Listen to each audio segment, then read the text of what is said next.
Now both the Ganassi cars have gone to qualifying trim and made a second pass, and they are 2 of the 3 fastest so far.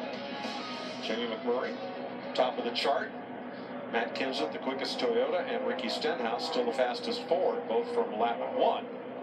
As some drivers begin the transition to qualifying trim. It's funny, I mean, here the guys top of the board, and they look, you know, they're still very concerned, and they're talking about what changes they want to make, I assume, here. Well, they look like they're not totally happy. Well, I got to believe nobody's going to be perfectly happy with the way this track is configured, the bumps, the grip level, the cars dancing around. I mean, they're going to have their hands full even when they're fast and top of the board. Corey LaJoie back behind the wheel of the 83.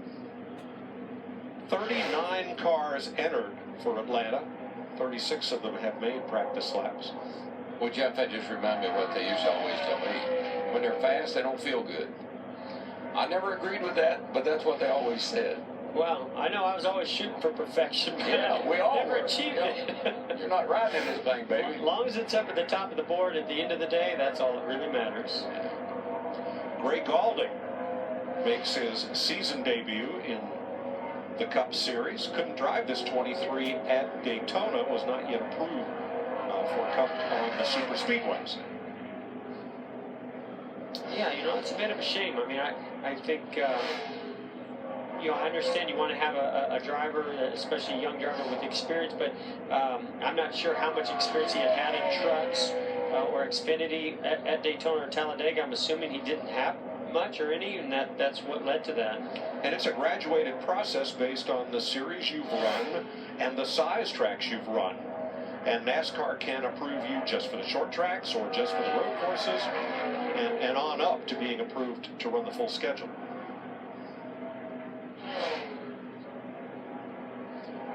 Now, Daniel Suarez came to Daytona approved to run the full schedule, as he is the defending champ of the Xfinity Series. So he has run on almost all of these racetracks.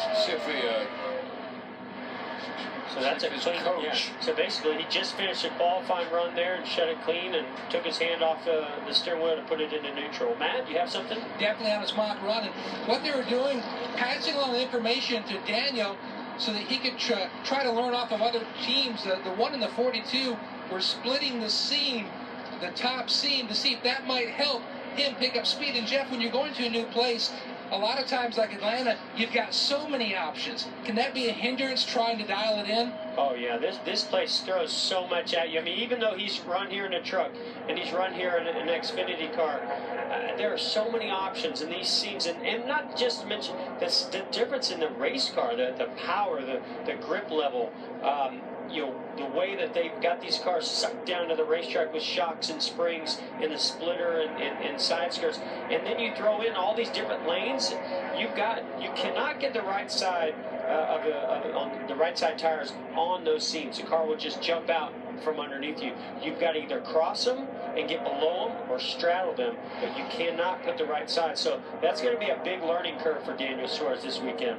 Yeah, those seams are pretty much driveway sealers, so they don't have the grip that the asphalt should have, and all this will change before we come back here, as the track's going to be completely repaved. Those seams are slick. I mean, when you hit one of those, you just break traction. See right there. Now right there, that's what I am anticipating with having so much less downforce in the back with that smaller rear spoiler. As they go into the corner, they're going to have to start backing up a lot sooner than they have. That to me looked like a product of coming over that transition and the back just not being underneath them. And the hardest thing for a driver to get through his hard head is back off early. Back off early and get on it quicker. You'll make better time. But man, you just want to drive it on down in there. Come on. Less spoiler, less downforce, but also less drag down the straightaway.